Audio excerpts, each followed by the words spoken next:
We'll try again. We've got some crazy weather here today, some high winds and some heavy rain, and I'm assuming that is creating perhaps a poor connection of technology. We'll see if we last this round.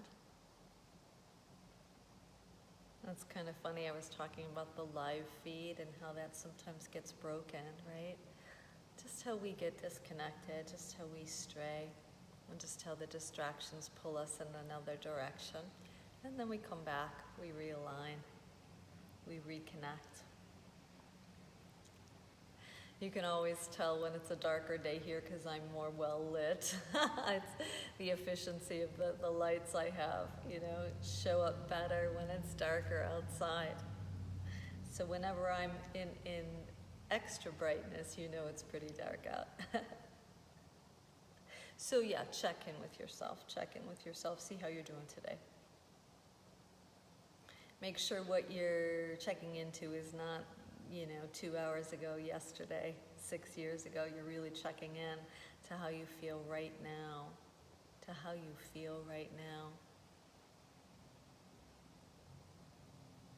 And give it some time, really listen, really clear out a listening space within oneself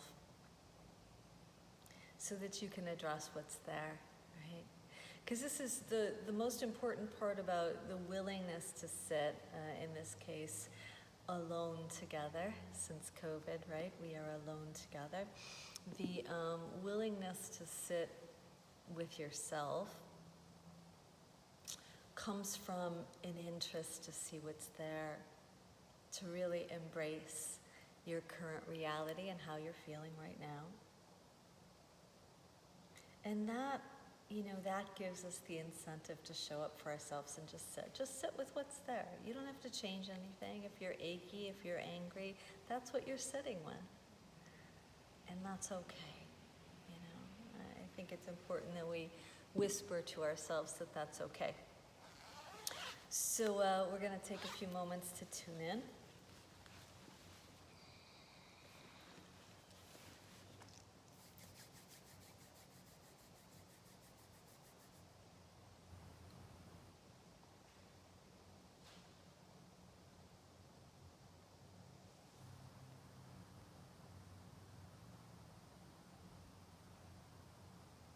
And breathe in.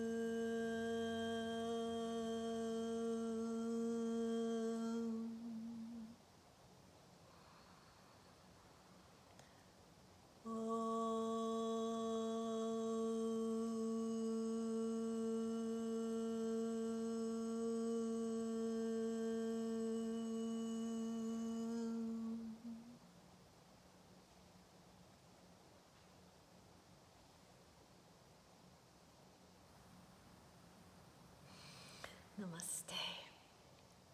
A moment of gratitude. Just really get connected to one's heart. Give thanks for the opportunity to just clear out some space and some time to be alone together, to sit, to breathe.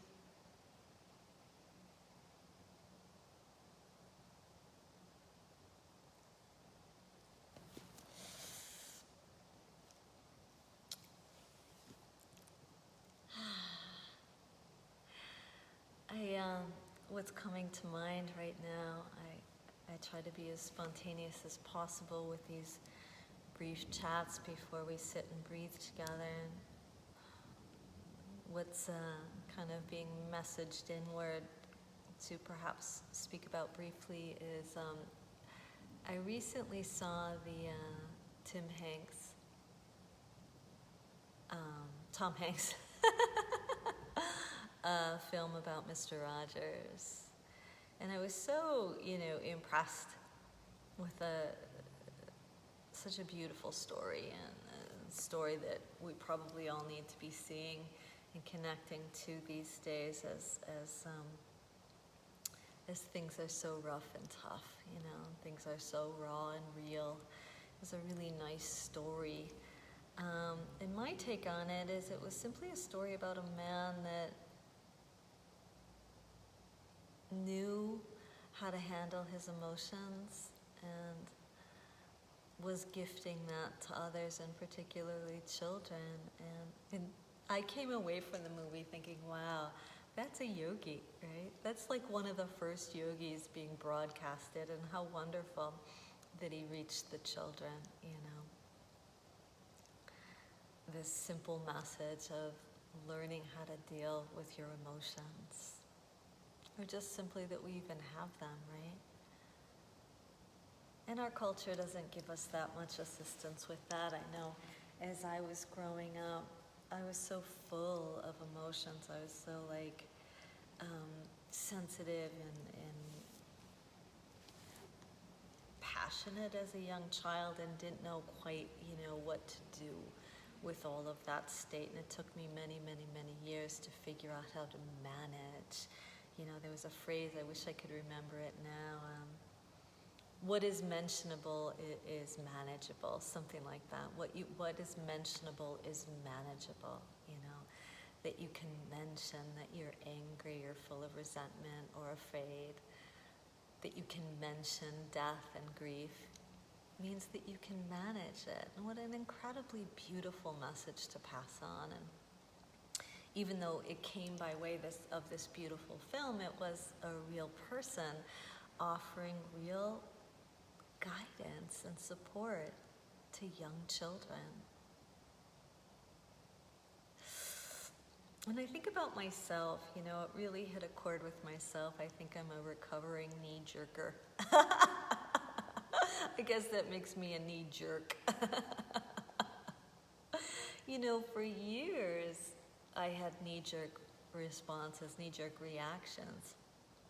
And it's only in the latter years, as I grow more deeply into my personal practice of yoga and the great willingness and humility that it takes to have an introspective journey, just really look in and really pay attention to that, as much as it disturbed me, the willingness to just see it.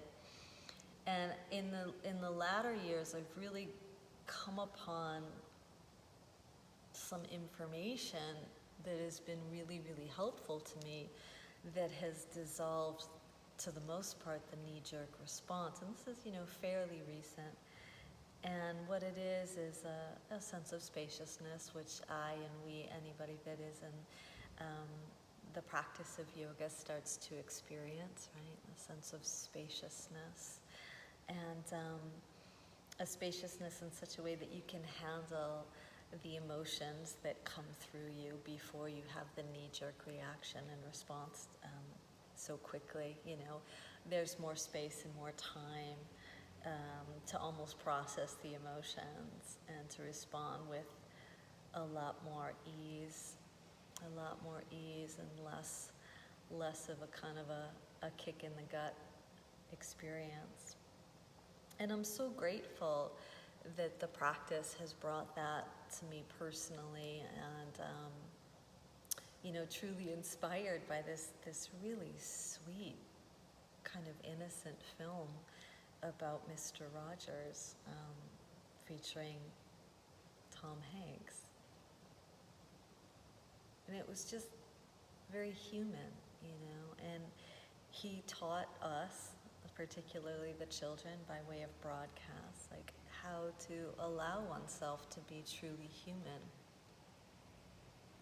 to really honor and live, and yes, I see Monica's yes, to really honor and live in and give oneself permission to honestly face one's emotional state of being. It's quite extraordinary, which, is kind of not so great, that it has to be extraordinary, that it can't just be ordinary, but maybe we'll get there. Maybe this COVID experience of great isolation that is providing deep introspective work for oneself, if you care to have that kind of work, it might give you the chance, this time, as I called it way back in the beginning, this sacred pause, which is now like, a sacred decade in its pause, right? It feels so long, and, the reality is it's going to be longer. So we have this time, right? Everybody hopefully is doing a little less than what they were doing before, less running around, less occupied elsewhere. Gives us more time to really just drop into oneself and see what's there. And if you can mention it, you can manage it. I just love that phrase. I want to borrow that phrase from him.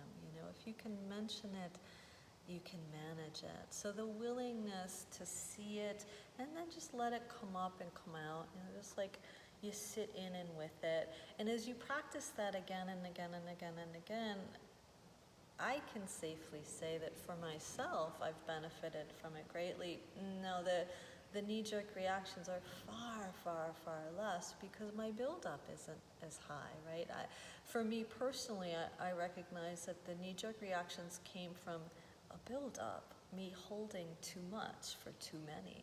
For me personally, it was about taking too much responsibility for everybody else's welfare and well-being, and taking it on and taking it on, and the buildup and the buildup and the buildup and the buildup, and then the explosion, right? So I just don't do that anymore. And it's been an incredible lesson, an incredible journey, an incredible gift. It takes a long time, though, for us to get to these deep personal places within oneself. We just look at it for a long time first. Wow, look at how I react. Look at how I respond to life. Maybe you're the type of person that rather than knee-jerk kicks out, explodes out, maybe you just collapse and hide, Maybe you just shut the door on life and kind of want to wait for it to be over. And it's not that one of these is better or worse, bad, good. It's just how you start to notice how you have relationship to reality and particularly emotions. And we slowly coach ourselves, and we provide support from this incredible community to coach ourselves in supporting oneself as we let ourselves feel whatever it is we're feeling. And we come to greater understanding on why we feel it, greater acceptance on why we feel it. And then we start to react less. We start to react less and start to just live in the reality more deeply, more healthfully.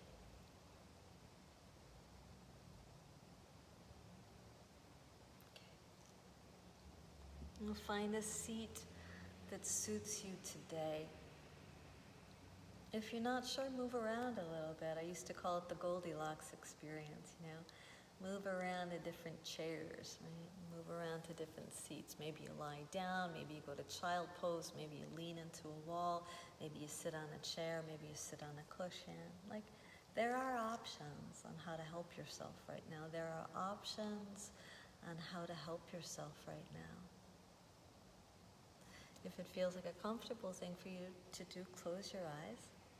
And as a gentle reminder, we don't shut the world out as we close our eyes. So we don't have to clamp down the steel gates of the lids, right? We just lightly fall them closed.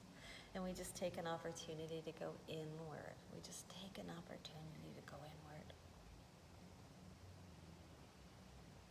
And see if there are any emotions moving through you right now. And then if they're there, just mention them to yourself. Mention them to yourself.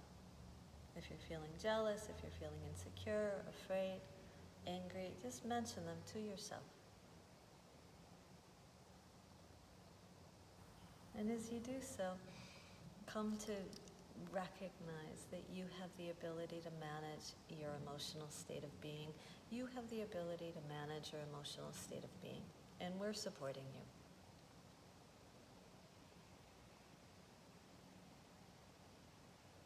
Let's begin to soften into our seats, releasing some of our tension, letting go of some control, just letting ourselves be human here.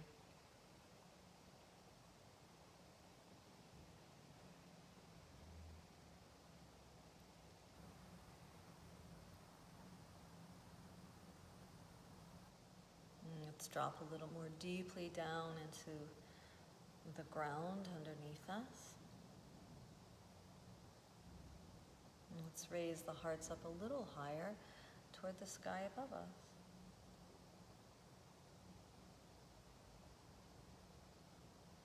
Willingness to open to oneself, let the collar get broad, shoulders get easy.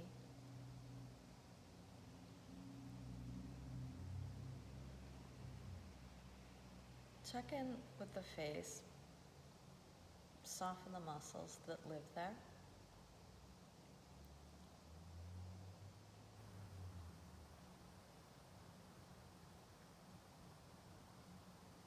Let's come to notice our breath. Start this process of noticing simply by being aware that you're breathing at all, that you have breath, that you are of breath. The breath is inside.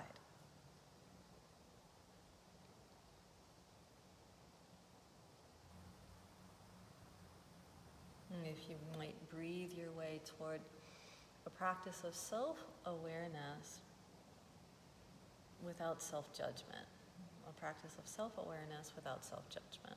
Let your breath help you. Dare to become aware is one of the things I used to say when we were here at the studio together. Dare to become aware. If it feels uncomfortable, soften a little bit more. And be kind to yourself. And recognize that a state of discomfort is part of your emotional state of being, right?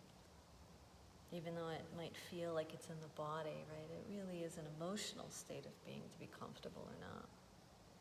So honor the fact that that's real and that's part of what's going on for you right now, if that's the case.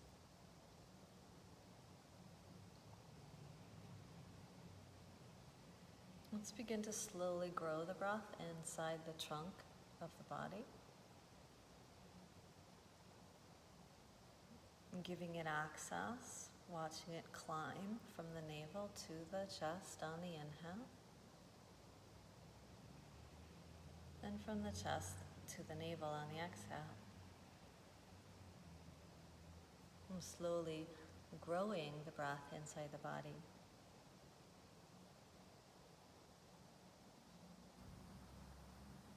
Sitting in observance of it as it moves.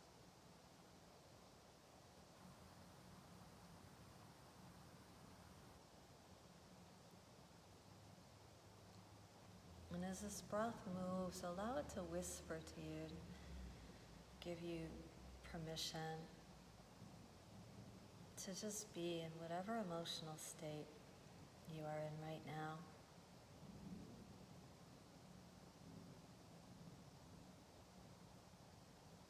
And just allow the breath to create a buffer, making a little space, making a little cushion, making a little pillow around your current state of emotions, your current state of being.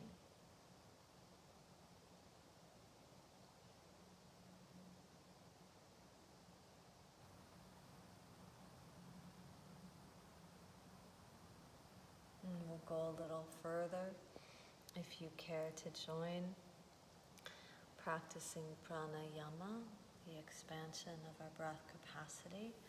I just really encourage you to go slowly and to go softly within oneself. And please come to empty the breath from the underbelly. And slowly breathe in.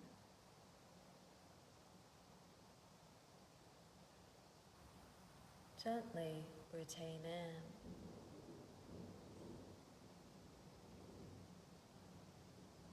And gradually breathe out.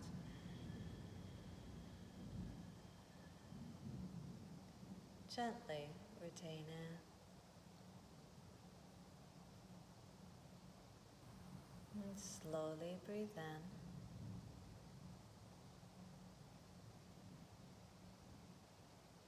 Gently retain in.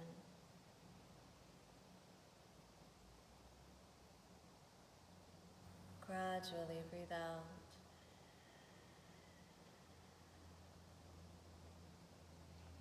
And gently retain in.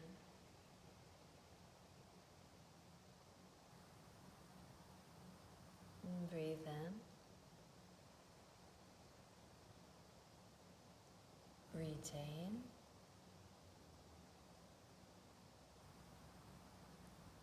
Breathe out.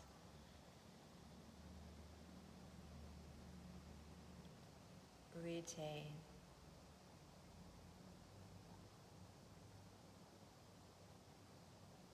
And breathe in.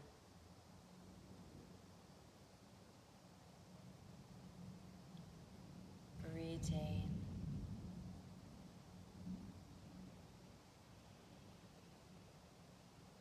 And breathe out.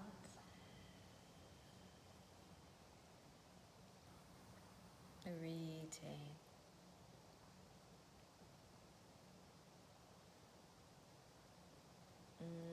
Let the underlock of the belly go.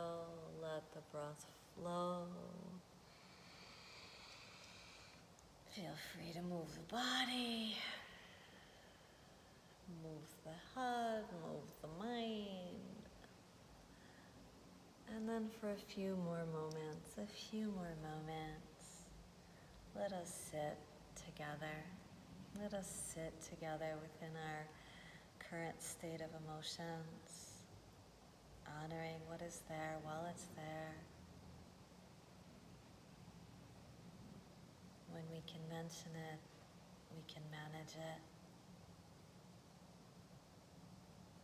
Allow the breath to help execute a certain amount of trust for that process, for that permission.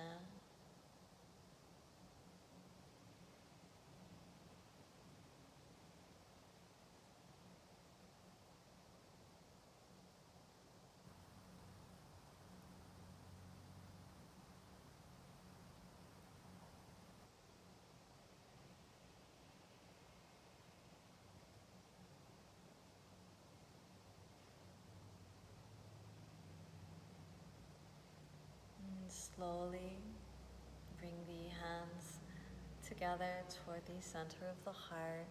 This beautiful gesture of gratitude, this gesture of humility, arresting one's awareness in one's heart center.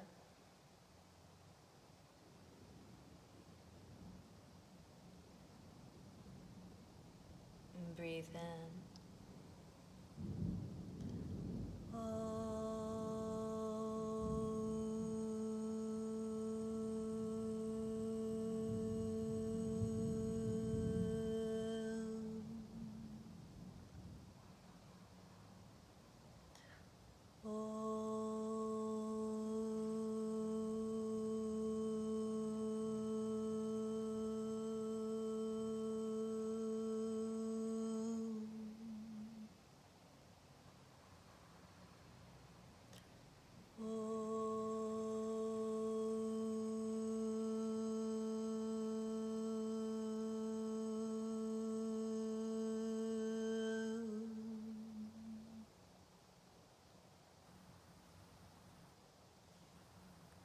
Namaste. Nice to see everybody.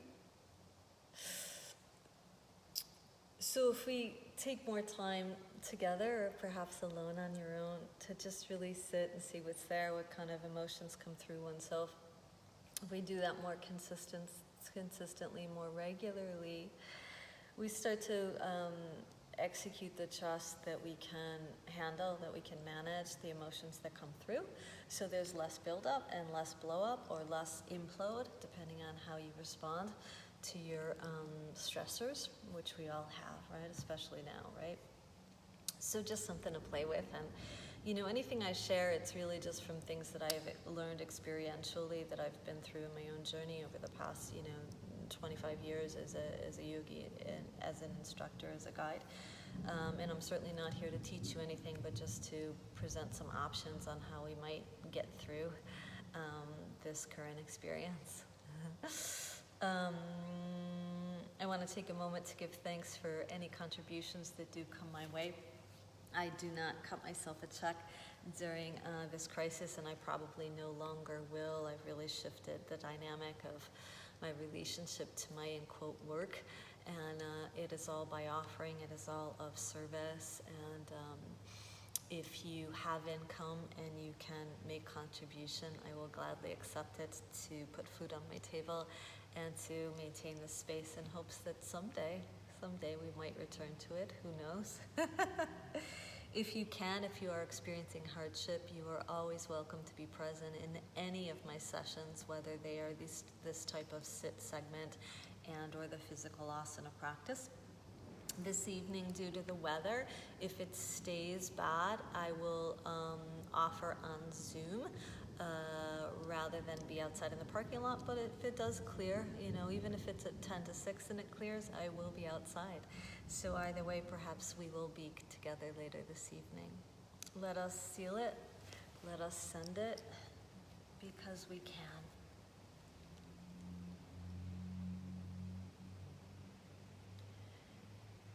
May you be safe.